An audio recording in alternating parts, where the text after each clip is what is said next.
July 2nd, 1967. A clearing along Route 561, just south of the demilitarized zone in Quang Tri Province. Bravo Company, 1st Battalion, 9th Marines, is moving through chest-high elephant grass when an entire NVA regiment opens fire from 3 sides. Within minutes, the company is being torn apart. A young Marine drops to one knee, raises his rifle and pulls the trigger. Nothing happens. The bolt is locked. A spent casing is welded into the chamber.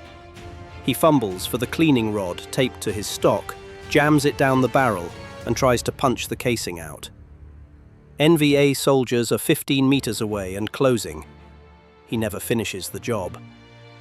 When the bodies were recovered days later, dozens of Marines were found exactly like that, slumped over their rifles, cleaning rods extended down the barrels, killed in the act of trying to fix the weapon that was supposed to save them.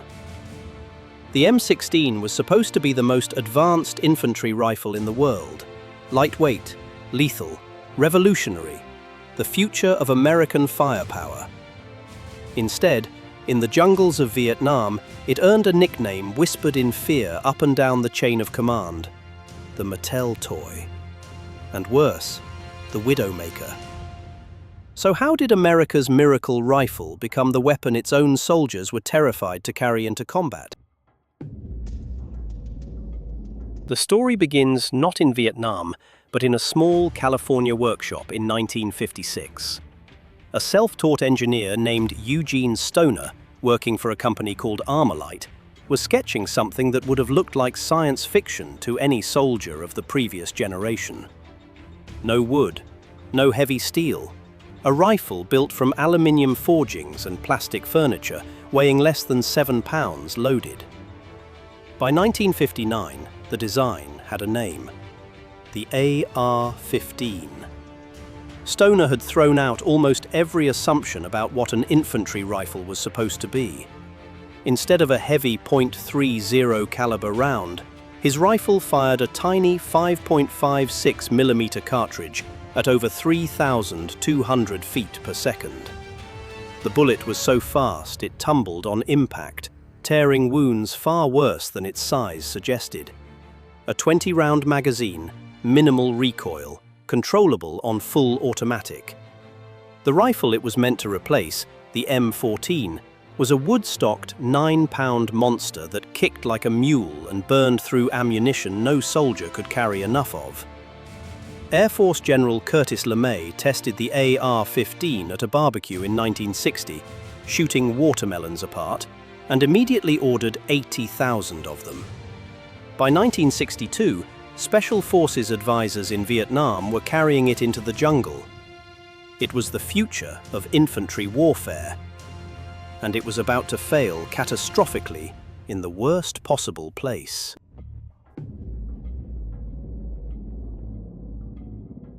The Army didn't want Stoner's rifle. The Ordnance Corps, the institution that had designed every American service weapon for over a century, viewed the AR-15 as an outsider's toy. Lightweight, plastic, built by an aircraft company. When Defense Secretary Robert McNamara forced them to adopt it in 1963, the Ordnance Corps got their revenge in the specifications. The first decision was the deadliest. Stoner had designed his rifle around a specific propellant called IMR powder, clean burning and stable. The Army switched it to ball powder without telling him. Ball powder burned dirtier. It increased the rifle's cyclic rate from 750 rounds per minute to over 900. It coated the gas tube and chamber in carbon residue with every shot. The Army then took over the task of coming up with a tech data package for the ammunition, and they did. And they specified rather loosely what they really wanted, and that turned out to be a very bad situation, because what they did do is they specified, for instance, muzzle velocity and chamber pressure and nothing else, which meant that the gas port pressure, where the pressure is tapped off to operate the mechanism, wasn't even specified in the tech data package. So the Army then allowed this to happen, and the ammunition that started coming down the supply line to meet the Army requirements was really loaded with a different propellant than what we ever used in the weapons before that. Namely, it was a ball propellant rather than the IMR propellant. The second decision compounded the first. Chrome lining the chamber and barrel, a feature standard on Soviet weapons, was rejected as unnecessary.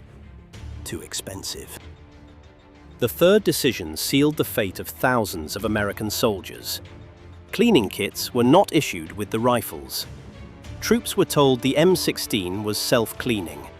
A comic book-style manual was distributed instead of a proper field guide, the same manual that would later earn the rifle its first cruel nickname. In the humid jungles of Vietnam, the gas impingement system that vented hot carbon directly back into the chamber became a corrosion machine. Spent casings began welding themselves to chamber walls. Each decision alone might have been survivable. Stacked together, they were a death sentence waiting for a war. By 1965, the M16 was no longer an experiment. It was standard issue. American soldiers and Marines pouring into Vietnam carried it into a climate it had never been tested for.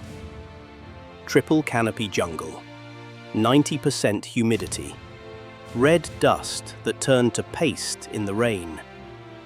The first warnings came from the Ia Valley in November 1965. Soldiers of the 1st Cavalry Division reported their rifles jamming after just a few magazines. But the worst was still coming. On July 2, 1967, during Operation Buffalo near Con Thien, a company of Marines from the 1st Battalion, 9th Marines, was ambushed by an NVA regiment. When the bodies were recovered, dozens were found slumped over their rifles, cleaning rods extended down the barrels, trying to punch out spent casings welded into the chambers. They had died disassembling their own weapons. On Hill 881 South, a Marine named Michael Chervenak wrote a letter to his parents that would later be read into the congressional record. He described watching friends die because their rifles wouldn't fire. The technical failure was called a failure to extract. Heat, carbon, and corrosion fused the brass casing to the chamber wall. The bolt would tear the rim off the casing, leaving the rest jammed in place. A 1967 congressional survey found that nearly 50% of Marines in First Corps had experienced malfunctions in combat.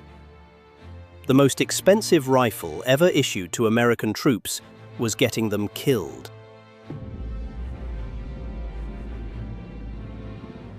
The men in the bush gave it the names that stuck.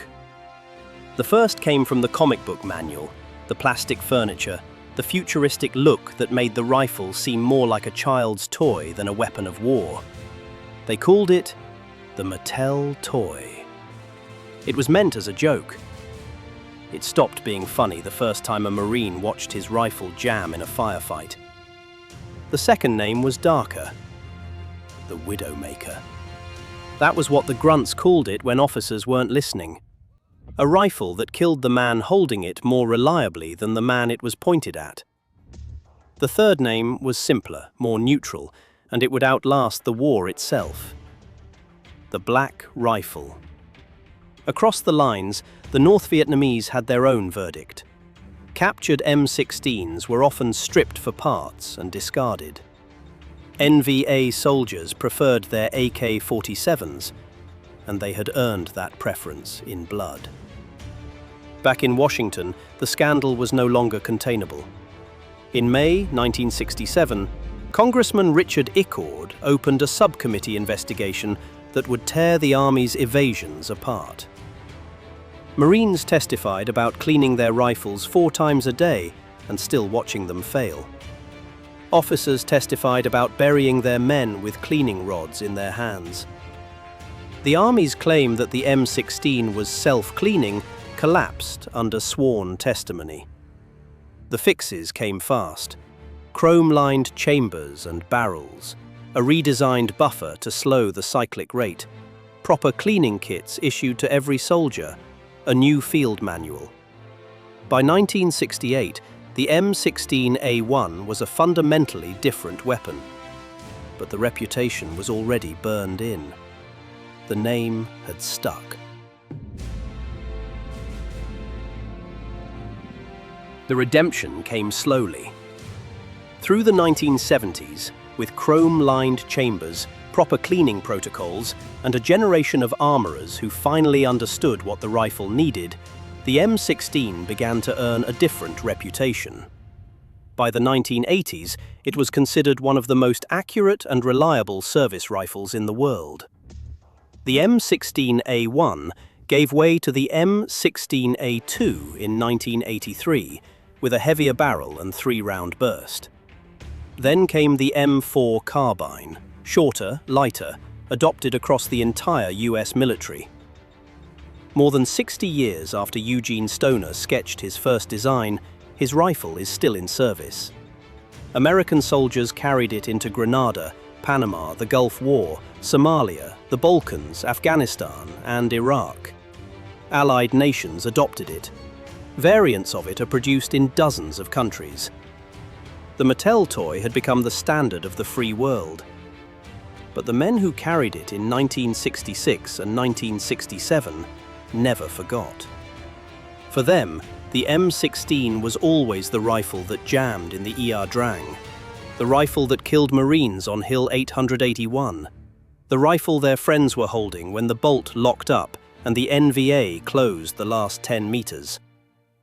No upgrade, no manual, no chrome lining could undo what they had seen. The deeper truth of the M16 story is that the rifle itself was never the failure. Eugene Stoner's design was brilliant. The 5.56mm cartridge was revolutionary. The lightweight construction was decades ahead of its time. What failed was the institution that issued it, the Ordnance Corps that resented its outsider origins, the bureaucrats who switched the powder to save money, the officers who declared it self-cleaning and didn't issue cleaning kits. The chain of small decisions, each one survivable alone, that combined into a death sentence for the men carrying it into the jungle. It is the oldest pattern in military history. Soldiers pay in blood for decisions made by men who will never hear a shot fired. The M16 is still in service today. The men who first carried it are not. They were given the future of warfare, and too many of them died trying to make it work. If you want more stories like this, the weapons, the battles, and the men who lived them, subscribe to Inside the Vietnam War, because these stories deserve to be remembered, and the men who lived them deserve to be heard.